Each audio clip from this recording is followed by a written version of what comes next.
Wabarakatuh. Selamat pagi semuanya. Gimana kabarnya? Semoga semuanya sehat selalu. Ketemu lagi pada perkuliahan hari ini di mata kuliah Analisis Laporan Keuangan. Minggu ini kita memasuki minggu kelima dengan materi analisis rasio. Nah, minggu lalu kita sudah membahas mengenai analisis perbandingan dan analisis tren. Ya, kalian juga sudah mengerjakan latihan terkait dengan analisis perbandingan dan analisis tren. Nah, untuk minggu ini beberapa hal yang akan kita pelajari diantaranya pengertian analisis rasio, komponen analisis rasio, kemudian standar dari rasio, lalu kita akan juga membahas mengenai jenis-jenis analisis rasio dan contoh perhitungan analisis rasio. Nah, apa itu analisis rasio? Nah, ini terkait dengan materi minggu lalu bahwa analisis perbandingan laporan keuangan itu melihat kecenderungan atau tren dari kinerja keuangan suatu perusahaan. Nah, sedangkan analisis rasio ini melihat hubungan atau perimbangan jumlah rupiah akun dengan jumlah rupiah dari akun lainnya. Nah, analisis rasio ini bisa diperbandingkan juga dari beberapa periode laporan keuangan, sehingga ini akan memberikan gambaran kinerja keuangan suatu perusahaan. Nah, apa itu rasio? Nah, rasio sendiri itu angka yang menunjukkan hubungan antara satu unsur dengan unsur lainnya dalam laporan keuangan. Sebenarnya kalau secara individual, rasio itu kecil artinya. Ya, ini akan berarti jika rasio itu dibandingkan dengan suatu rasio standar yang layak dijadikan dasar pembanding. Nah, penentuan rasio standar ini bisa didasarkan oleh beberapa hal. Yang pertama, rasio standar bisa juga didasarkan pada catatan kondisi keuangan dan hasil operasi perusahaan tahun-tahun yang lalu. Penentuan rasio standar yang kedua didasarkan pada rasio dari perusahaan lain yang menjadi pesaingnya. Misalkan Indosat dengan Telkom gitu ya. Kemudian yang ketiga, rasio standar didasarkan pada data laporan keuangan yang dibudgetkan. Jadi bisa jadi membandingkan rasio keuangan sama-sama tahun 2010, yang satu laporan keuangan yang dibudgetkan, yang satunya realitasnya atau realnya. Dan yang terakhir berdasarkan pada rasio industri, di mana perusahaan yang bersangkutan masuk sebagai anggotanya. Jadi di satu sektor industri itu ya yang menjadi dasar adalah rasio industri. Misalkan di industri farmasi gitu ya. Nah, selanjutnya kita masuk ke jenis-jenis rasio. Ada 5 yang akan kita bahas di sini. Yang pertama yaitu rasio likuiditas. Rasio likuiditas ini untuk mengetahui kemampuan suatu perusahaan dalam membayar hutang-hutang jangka pendeknya, maupun untuk mengecek efisiensi modal kerja. Kita menggunakan rasio likuiditas. Liquid ya, dari kata liquid, cair ya. Kemudian rasio solvabilitas, mengukur kemampuan perusahaan untuk membayar semua kewajiban. Ya, semakin tinggi kemampuannya maka semakin solvable. Selanjutnya ada rasio aktivitas, ini untuk mengetahui aktivitas aktiva pada tingkat kegiatan tertentu. Lalu ada rasio profitabilitas, mengukur keberhasilan perusahaan dalam memperoleh keuntungan pada tingkat penjualan, aset, dan modal yang ada. Yang terakhir ada rasio pasar, ini mengukur harga pasar relatif terhadap nilai buku.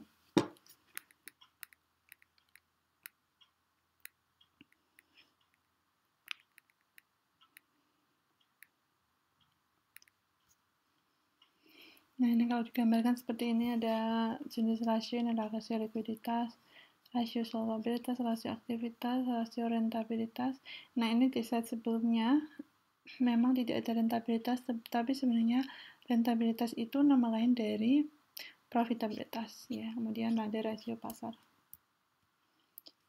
Nah, berikut adalah contoh neraca sederhana, ya. Biasanya kalau contoh kan sederhana, ya, tapi nanti kalau latihan yang lebih rumit.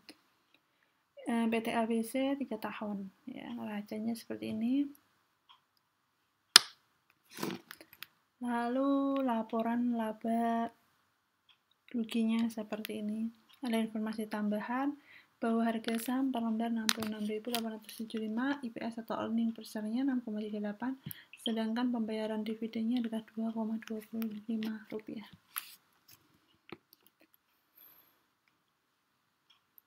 Baik, kita akan membahas yang pertama mengenai rasio likuiditas.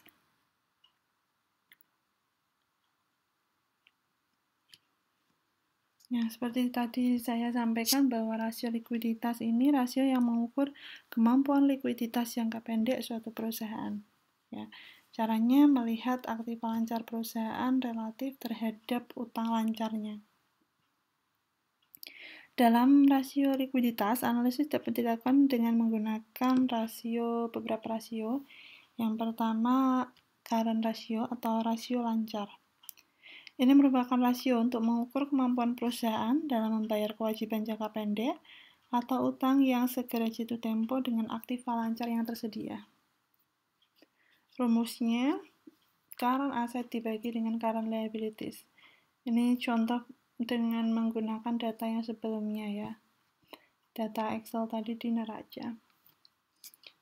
Ketemu angka 2,2, ya. Nah, untuk rasio lancar atau current ratio, sebenarnya semakin besar pembandingan aktiva lancar dengan utang lancar, semakin tinggi kemampuan perusahaan menutupi kewajiban jangka pendeknya. Jadi ini semakin tinggi nilainya, berarti semakin tinggi kemampuan menutupi utang jangka pendeknya. Nah, apakah angka 2,2 ini bagus atau tidak? Itu sebenarnya kalau angka hanya 2,2 ini berdiri sendiri ini belum begitu bermakna. Akan bermakna tadi jika dibandingkan dengan rasio standar. Rasio standar bisa jadi dilihat dari tahun sebelumnya. Kalau tahun sebelumnya 1,1, tahun ini 2,2, berarti kinerjanya semakin baik. Bisa juga dilihat dari rasio industrinya, ya, di atas ini atau di bawah ini gitu ya. Kalau perusahaan ini di atas rasio industrinya, berarti kemampuan likuiditas perusahaan lebih bagus.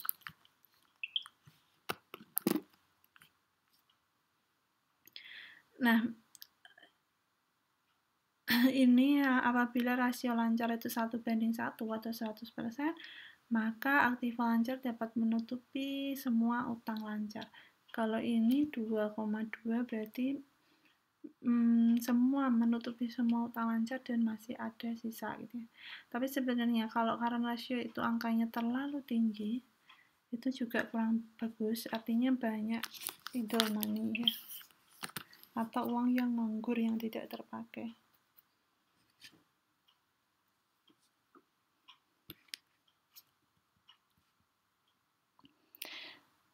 Kemudian yang kedua ada exit test ratio atau quick ratio, atau bisa juga disebut rasio cepat.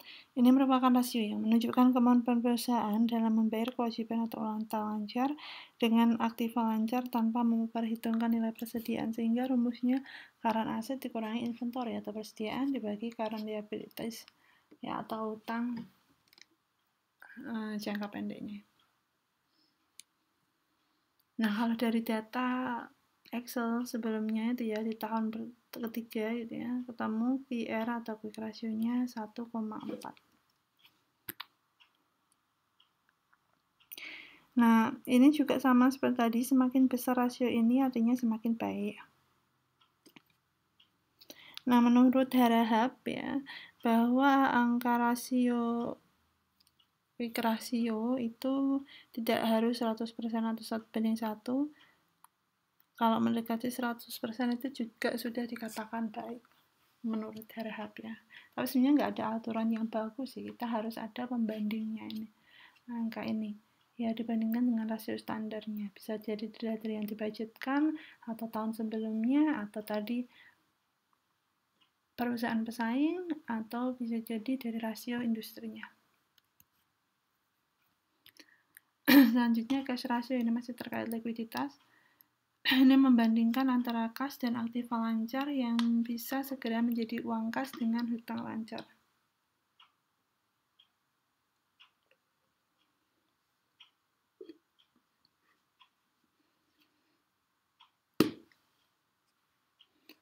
Nah, untuk cash ratio, rumusnya kas tambah setara kas tambah sekuritas dibagi current liabilities. Ini juga sama dengan tadi, semakin tinggi atau semakin besar rasionya maka semakin baik. Untuk untuk cash ratio ini juga tidak harus 100%.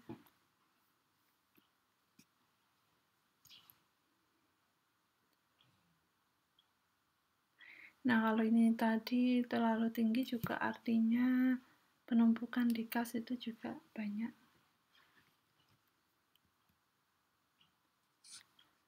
Selanjutnya ke rasio aktivitas atau activity ratio. Nah, rasio ini melihat pada beberapa aset, kemudian menentukan berapa tingkat aktivitas aktiva tersebut pada tingkat kegiatan tertentu.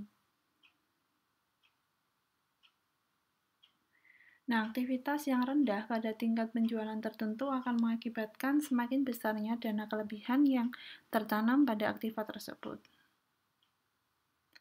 Nah, dana kelebihan tersebut akan lebih baik bila ditanamkan pada aktiva lain yang lebih produktif. Nah, ini beberapa perhitungan untuk mengetahui rasio aktivitas. Yang pertama, perputaran piutang. Perputaran piutang ini mengukur berapa kali secara rata-rata piutang dikumpulkan dalam 1 tahun. Berarti rasio ini mengukur kualitas piutang dan efisiensi perusahaan. Efisiensi ini dalam hal pengumpulan piutang dan kebijakan kreditnya. Rumusnya, perputaran piutang penjualan dibagi dengan piutang. Nah, kalau dari data di Excel tadi ketemunya 3,77. Nah, kita harus membandingkan dengan rasio standarnya dulu. Tetapi semakin tinggi tingkat perputarannya, sebenarnya semakin efektif pengelolaan piutang. Jadi semakin tinggi semakin baik. Kemudian terkait rasio aktivitas, kita juga bisa menghitung rata-rata umur piutang. Cara perhitungannya 365 dibagi perputaran piutang. Ketemu rata-rata umur piutang, kalau data di Excel tadi ya, ketemu 96,8 hari. Untuk rata-rata umur piutang berarti semakin pendek rata-rata umur piutangnya semakin baik ya. Kalau ada yang di bawah ini 75 berarti lebih bagus yang 75.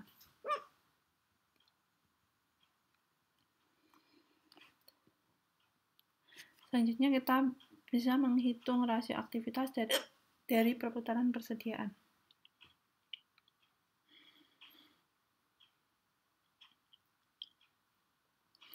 Nah, rasio ini menggambarkan likuiditas perusahaan, yaitu dengan cara mengukur efisiensi perusahaan dalam mengelola dan menjual persediaan yang dimiliki oleh perusahaan. Rumusnya HPP dibagi rata-rata persediaan. Kalau dari data sebelumnya didapatkan angka 4,34 kali.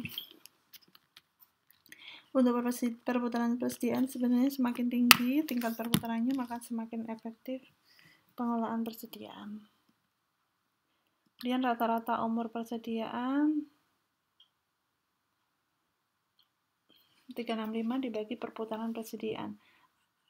Untuk rata-rata umur persediaan semakin rendah itu semakin baik, artinya cepat laku gitu ya barang.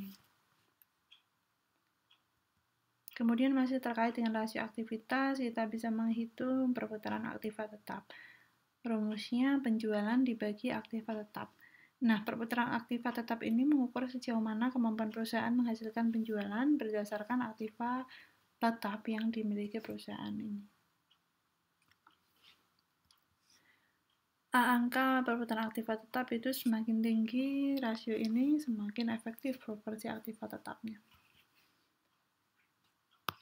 Kemudian perputaran total aktiva ini merupakan rasio yang menghitung efektivitas penggunaan total aktiva.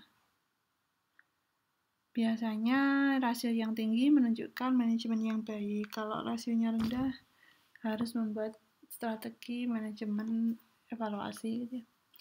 Rumusnya perputaran total aktiva penjualan bagi total aktiva yang ketemu 1,3 kali ya kalau berdasarkan data sebelumnya. Semakin tinggi perputarannya berarti semakin baik. Rasio yang ketiga, rasio solvabilitas.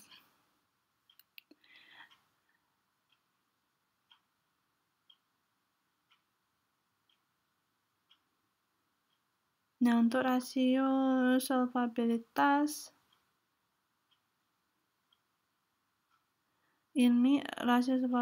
ini menunjukkan ada beberapa rasio yang digunakan dalam menentukan rasio solvabilitas. Yang pertama, rasio total hutang terhadap total aset atau debt to asset ratio atau DAR gitu ya. Ini mengukur seberapa besar aktiva perusahaan dibiayai oleh hutang atau seberapa hutang perusahaan berpengaruh terhadap pengelolaan aktiva. Ini rumusnya total hutang dibagi total aset ya, setelah namanya total hutang dibagi total aset. Kalau dari data sebelumnya di Excel tadi ketemu 0,6. Nah, semakin kecil rasio solvabilitas sebenarnya semakin baik atau semakin aman, semakin solvable. Ya. Kemudian porsi utang terhadap aktiva harus lebih kecil ya kalau ini untuk rasio total utang terhadap total aset.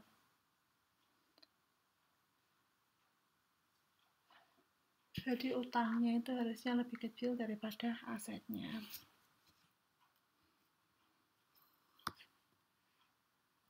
Yang kedua, rasio total hutang terhadap modal ini masih terkait dengan solvabilitas atau debt to equity ratio atau DER. Ini menunjukkan hubungan antara jumlah utang jangka panjang dengan jumlah modal sendiri yang dipikirkan oleh pemilik perusahaan ya, yang berguna untuk mengetahui jumlah dana yang disediakan kreditur dengan pemilik perusahaan. Rumusnya DER itu total hutang dibagi ekuitas.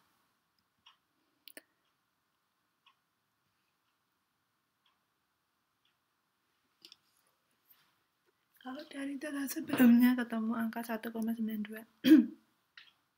Untuk DER ini semakin tinggi, semakin kecil porsi utang terhadap modal, maka semakin aman ya. Semakin kecil maka semakin aman. Kemudian bisa juga menghitung TIE times interest earned, laba sebelum bunga dan pajak dibagi dengan bunga.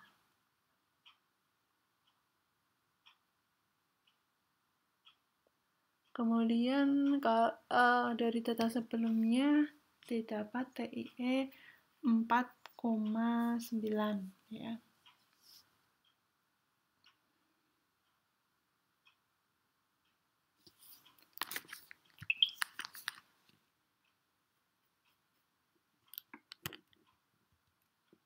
Masih terkait solvabilitas ada FCC, Fixed Charge Coverage, rumusnya EBIT, earning before interest and tax ditambah biaya sewa dibagi bunga ditambah biaya sewa.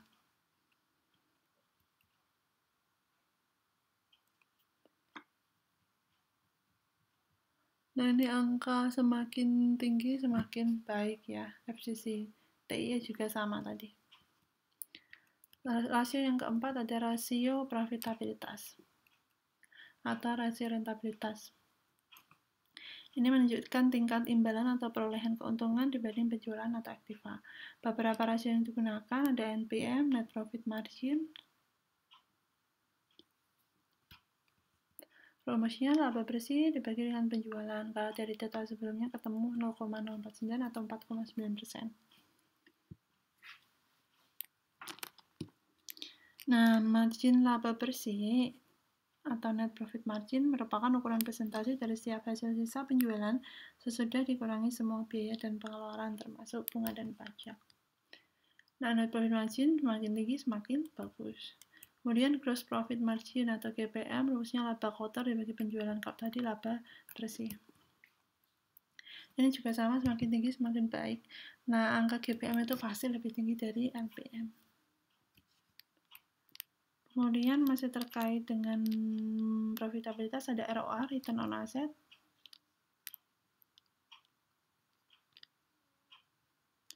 Ini merupakan kemampuan perusahaan dalam menghasilkan laba dengan semua aktiva yang dimiliki oleh perusahaan.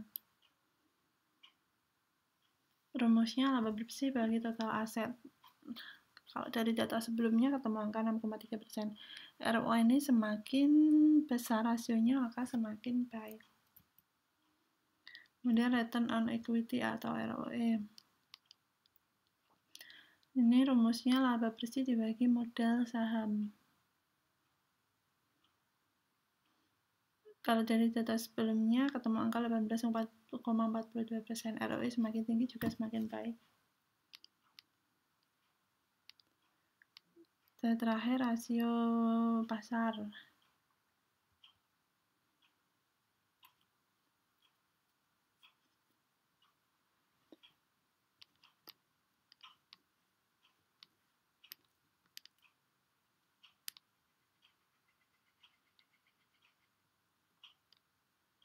Nah, beberapa rasio yang bisa dihitung adalah PER atau Price Earning Ratio. Ya.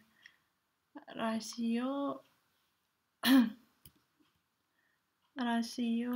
ini PER, Price Earning Ratio ini dari harga saham per lembar dibagi earning atau pendapatan saham per lembarnya, imbal saham per lembar. Ya, kalau dari data sebelumnya ya diketahui harga saham per lembarnya 66875 dibagi 6,38. Maka ketemu angka 10.481.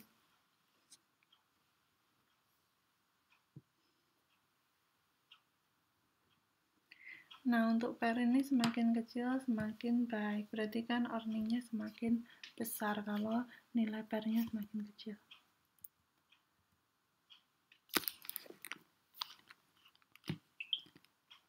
Kemudian ada dividen dividen yield. Dividen yield ini dari dividen per lembar dibagi harga per lembar saham. Dari data sebelumnya didapat angka 0,0034%. Nah, kalau dividen yield ini sebenarnya semakin tinggi semakin baik. Berarti artinya dividennya semakin tinggi.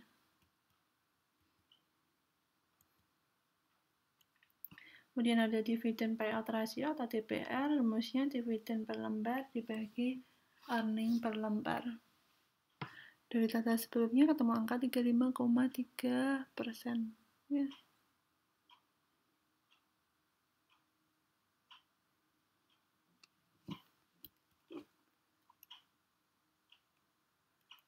Oke, kalau ini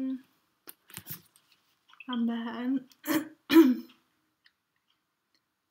mengenai analisis DuPont ya.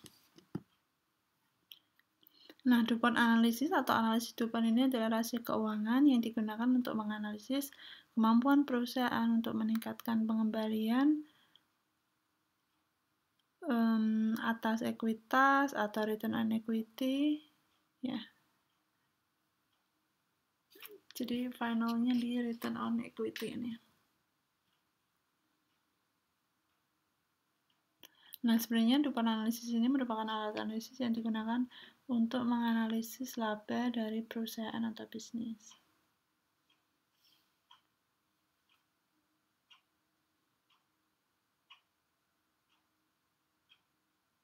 Jadi, perhitungan di DuPont analisis mempunyai satu dasar indikator yang fundamental, yaitu ROE atau return on equity.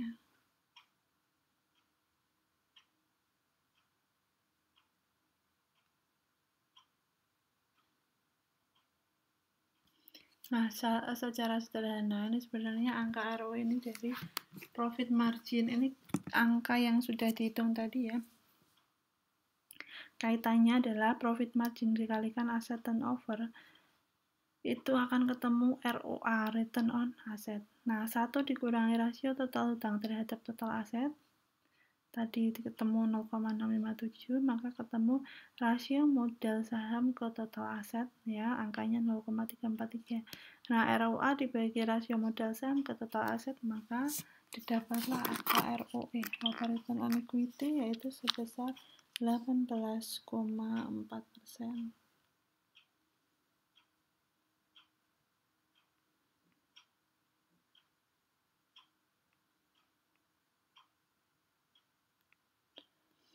Jadi kalau dituliskan